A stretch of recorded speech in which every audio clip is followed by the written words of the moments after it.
शिवराज सिंह की बात करी जाए तो एक मांग उठने लगी है कि उनको भी मुख्यमंत्री बनाया जाना चाहिए, लेकिन वो बनेंगे या नहीं बनेंगे ये तो समय ही बताएगा। लेकिन उसके साथ साथ भारतीय जनता पार्टी में जिस तरीके से टिकटों का टकराव देखने को मिल सकता है, तो इस बात से दरकिनार नहीं किया जा सकता कि वो एक बार फिर भारतीय जनता पार्टी को भी ये छोड़ सकते हैं। इस तरह का एक बड़ा टकराव सामने आ सकता है जिसका कहीं ना कहीं कांग्रेस को फायदा है। उसका खाएंगे उसका निभाएंगे। आज बीजेपी पार्टी में सिंधिया हैं तो नरेंद्र मोदी की तारीफ कर रहे हैं। अगर सिंधिया कल समाजवादी पार्टी में पहुंच जाएंगे तो शिवराज सिंह चौहान की जो है बुराई करेंगे, पीएम मोदी की करेंगे, कांग्रेस की करेंगे। अगर सिंधिया आम आदमी पार्टी में शामिल हो जाते हैं तो कहीं ना कहीं तमाम पार्टियों की जो यहाँ पर बुराई करेंगे। तो ये तो राजनीति का खेल है, कहीं ना कहीं राजनीति में चलता है।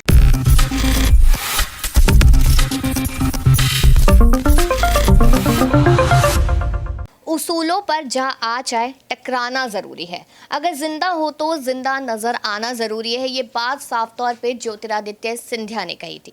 जी हाँ, आज का इस खास प्रोग्राम में हम बात करें ज्योतिरादित्य सिंधिया को लेकर कि क्या अभी भी ऐसे कोई कयास लगाए जा रहे हैं कि पार्टी को वो छोड़ सकते हैं। विधानसभा में अगर टिकट नहीं मिला तो कहीं ना कहीं पार्टी से दूरियां बना सकते हैं। ये तमाम सवाल यहाँ पर खड़े होते हुए नजर आ रहे हैं। नमस्कार, मैं कशिश और स्वागत है आपका मेरे खास प्रोग्राम में राजनीतिक गलियारा। आज का मुद्दा सिंधिया ही है क्योंकि देखा जाए मध्य प्रदेश में इसी साल चुनाव है और कहीं ना कहीं यही कयास लगाए जा रहे हैं कि सिंधिया को आगे कर सकते हैं बीजेपी पार्टी, क्योंकि कांग्रेस पार्टी ने सिंधिया के चेहरे पर चुनाव लड़ा था। लेकिन सिंधिया के चेहरे पर चुनाव लड़ा। अब कमलनाथ ने रिसेंटली कहा कि कोई सिंधिया हमें नहीं चाहिए और किसी सिंधिया की हमें जरूरत नहीं, और उन्हीं सारी बातों का जवाब देते हुए सिंधिया भी नजर आए थे। लेकिन अगर अब देखा जाए तो शिवराज सिंह चौहान की भी बात की जा रही है कि उनके चेहरे पर एक बार फिर से चुनाव लड़ा जा सकता है। क्यों? क्योंकि यहाँ पर यह कहा गया है कि कमलनाथ और शिवराज आमने सामने थे, ज्यादा सीटों का फर्क यहाँ पर नहीं देखा गया था, इसलिए यहाँ पर और शिवराज का राजनीतिक तौर पर ये आखिरी समय है जब वो चुनाव लड़ सकते हैं सीएम पद के लिए, इसलिए उन्हें आगे किया जा सकता है।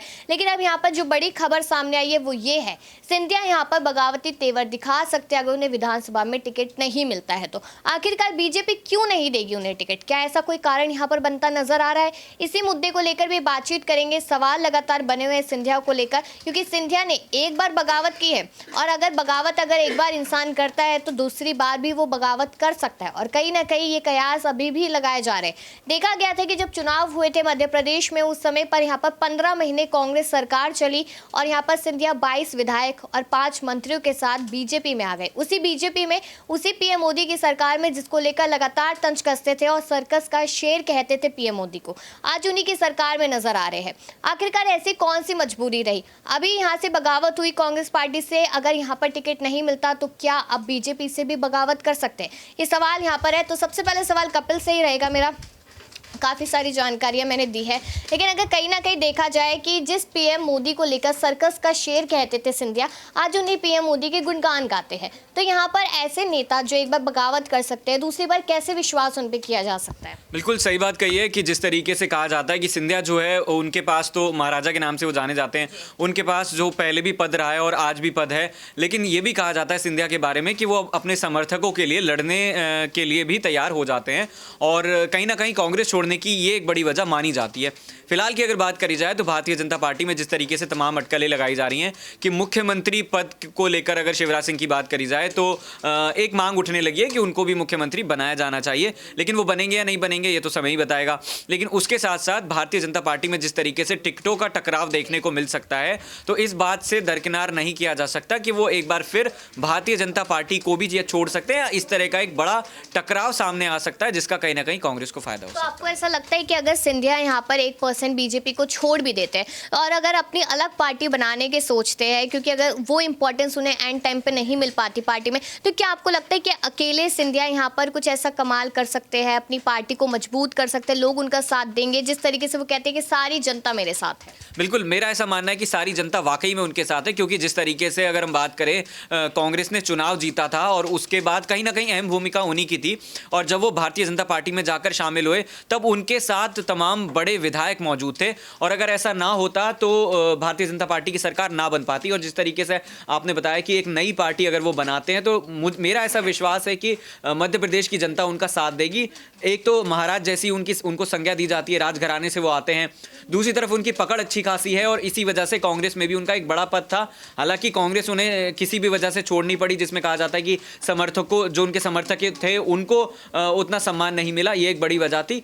तो अगर सरकार की बात आए तो वो बना सकते हैं पार्टी और जीत भी सकते हैं। तो एक आखिरी और छोटा सा सवाल मेरा रहेगा, यहाँ पर कांग्रेस पार्टी कुछ पुराना वीडियोस यहाँ पर सिंधिया का लगातार वायरल कर रही है, जिस वीडियो में लगातार वो पीएम मोदी को लेकर लगातार तंज कसते नजर आ रहे हैं। तो आपको क्या लगता है यहाँ पर कि कांग्रेस कौन सी स्ट्रैटेजी यहाँ पर खेल रही है कि सिंधिया की पुरानी सालों पुरानी वीडियोस को शेयर करके कि क्या दिखाना चाहती है कि सिंधिया पर बीजेपी पार्टी विश्वास नहीं कर सकती चुनावों के समय? बिल्कुल कुछ इसी तरह का दिखाने की कोशिश की जा रही है, क्योंकि चुनाव जब आते हैं पास में तो इस तरह की चीज़ें हम देखते हैं। और लगातार अगर कांग्रेस की बात करी जाए, चूंकि सिंधिया ने उनकी एक चलती हुई सरकार गिराई है, हालांकि ये सरकार जो है अगर सिंधिया रहते तो पूरे 5 साल भी कंप्लीट कर सकती थी, लेकिन ऐसा नहीं हो पाया।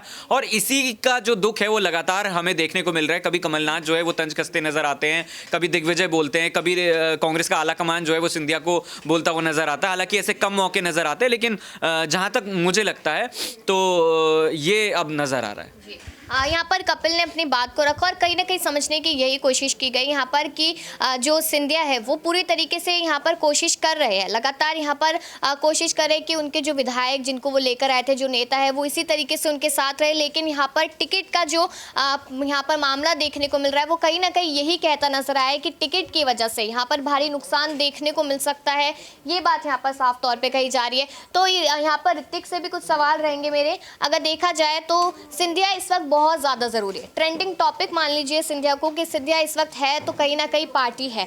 आपको लगता है कि सिंधिया ने जिस तरीके से कांग्रेस के साथ बगावत की, अगर यहाँ पर भी वो इंपॉर्टेंस नहीं मिल पाती उन्हें बीजेपी में, तो यहाँ से भी कुछ ऐसा कर सकते हैं? देखिए, ज्योतिराज सिंधिया बड़ा चेहरा है मध्य प्रदेश की राजनीति में। यहाँ पर भले बीजेपी इस बात को ना माने कि सिंधिया के बिना वो चुनाव लड़ लेंगे, लेकिन देखा जाए तो कमलनाथ जो बड़ा एक दावा ठोक रहे हैं कि उनको सिंधिया की जरूरत नहीं है। उन्होंने कहा कि सिंधिया कोई तोप थोड़ी ना है, इस तरीके का जो है पर स्पीच दी। लेकिन बड़ी बात आप ये समझिए ना कि सिंधिया वही तोप है जिसने बीजेपी की सरकार को बना दिया था। सिंधिया वही तोप है जिन्होंने शिवराज सिंह चौहान को जो है सीएम फिर से बना दिया था। और यहाँ पर कमलनाथ ये दावा इसलिए ठोक रहे हैं क्योंकि कमलनाथ को ये डर है कि अगर सिंधिया कांग्रेस में वापसी कर गए तो 2 चेहरे फिर से आ जाएंगे और इस बार कांग्रेस पार्टी सिंधिया को सीएम बना देगी। तो कहीं ना कहीं कमलनाथ का ये डर कहीं ना कहीं उनको खाया जा रहा है। और सबसे बड़ी बात यही है कि शिवराज सिंह चौहान जहां मुख्यमंत्री बनेंगे, बीजेपी पार्टी अगर जीतती है, तो मुझे लगता है कि यहाँ पर जो है सिंधिया को डिप्टी सीएम तो बना ही दिया जाएगा। यहाँ पर मैंने जो कपिल थे उनसे भी सवाल किया था और मैं आपसे भी राय जानना चाहती हूँ कि यहाँ पर कांग्रेस पार्टी जो पुरानी वीडियोस को वायरल कर रही है सिंधिया की, जिसमें ये कहते नजर आए सिंधिया कि सर्कस के शेर है पीएम मोदी, इस तरीके से उन्होंने कह दिया, मजाक बनाते नजर आए। और यहाँ पर गर्दन कटा लेंगे लेकिन कभी भी भाजपा की तारीफ नहीं करेंगे, भाजपा के पास नहीं जाएंगे, और वही सिंधिया आज भाजपा में है। तो यहाँ पर क्या माना जाए कि चुनावों में मतलब कि सरकार में एक पद पाने के लिए नेता अपनी पुरानी बातों को भूल जाता है और नई बातों की आगे करता है? बिल्कुल, ये तो होता ही है, जिसका खाएंगे उसका निभाएंगे। आज बीजेपी पार्टी में सिंधिया है तो नरेंद्र मोदी की तारीफ कर रहे हैं। अगर सिंधिया कल समाजवादी पार्टी में पहुंच जाएंगे तो शिवराज सिंह चौहान की जो है बुराई करेंगे, पीएम मोदी की करेंगे, कांग्रेस की करेंगे। अगर सिंधिया आम आदमी पार्टी में शामिल हो जाते हैं तो कहीं ना कहीं तमाम पार्टियों की जो यहाँ पर बुराई करेंगे। तो ये तो राजनीति का खेल है, कहीं ना कहीं राजनीति में चलता है, कुर्सी का खेल होता है। और सबसे बड़ी बात यह है कि आज प्रधानमंत्री नरेंद्र मोदी की अगर वो पार्टी में है तो उनकी तारीफ भी कर रहे हैं, जिसका खा रहे हैं उसका भजा रहे हैं। तो ये कोई बड़ी बात नहीं है। लेकिन यहाँ पर कहीं ना कहीं उस वीडियो को वायरल किया जा रहा है तो कहीं ना कहीं टिट फॉर टैट की राजनीति की जा रही है। जैसे सत्येंद्र जैन का वीडियो वायरल कर दिया जाता है, अरविंद केजरीवाल की बाइट को वायरल कर दिया जाता है, राहुल गांधी को पप्पू कह दिया जाता है, उनकी भाषण को जो है छोटी छोटी क्लिप काट के वायरल कर दिया जाता है। तो ये राजनीति में लाजमी है। लेकिन सबसे बड़ी बात यह है कि मध्य प्रदेश की राजनीति में सिंधिया का चेहरा क्या हुआ। छोटा सा सवाल यहाँ पर है कि सिंधिया जो कांग्रेस में वापसी करने की खबरें लगातार अभी जो सुनने में आ रही थी, तो क्या विधायक अगर विधानसभा में उन्हें टिकट नहीं मिलती, जिस तरीके की आज ये जानकारी सामने आई है, तो क्या लगता है कि कहीं ना कहीं जो कयास है वो सच तो होते नजर नहीं? देखिए, यहाँ पर सही तौर पर बताएं, सिंधिया एक बड़े नेता हैं, साहसी नेता हैं। सबसे बड़ी बात है किसी का सुनना पसंद नहीं करते हैं, युवा नेता हैं। अगर यहाँ पर सिंधिया को जिस तरीके से कमलनाथ ने बहुत पीछे कर दिया, जिस तरीके से कमलनाथ ने सिंधिया पर बयान दिया है, मुझे नहीं लगता है कि सिंधिया जो है कांग्रेस पार्टी में वापसी करेंगे। लेकिन बड़ी बात यह है कि सिंधिया उड्डयन मंत्री है, उनका हो सकता है कि इजाफा हो जाए, उनका पद का इजाफा कर दिया जाए। और कई बार अखबार में आपने भी देखा होगा, रिपोर्ट खबर सामने आई थी कि शिवराज सिंह चौहान को हटा दिया जाएगा, सिंधिया को जो है मुख्यमंत्री बना दिया जाएगा। तो ऐसा भी हो सकता है कि बीजेपी पार्टी उनको आने वाले समय में मुख्यमंत्री भी बना दे। जी शुक्रिया। यहाँ पर कहीं ना कहीं यही समझने की कोशिश की है कि सिंधिया बहुत बेहतर मंत्री है, बहुत बेहतर नेता है, और कहीं ना कहीं यहाँ पर बीजेपी उनके नाम पर, उनके काम पर भी दाव खेलती नजर आ सकते हैं। लेकिन आखिरकार कब तक बीजेपी की तरफ से उनके नाम को लेकर, उनके काम को लेकर अनाउंसमेंट की जाती है, दावे किए जाते हैं कि उन्हें आगे किसी बड़े पद के लिए तरफ किया जाएगा या फिर उन्हें सीएम पद के लिए ही चेहरा बनाया जाएगा। लेकिन आपको क्या लगता है, इस पर राय जरूर दीजिएगा और बाकी ऐसी खबरों के लिए देखते रहिए नेक्स्ट 9 न्यूज़।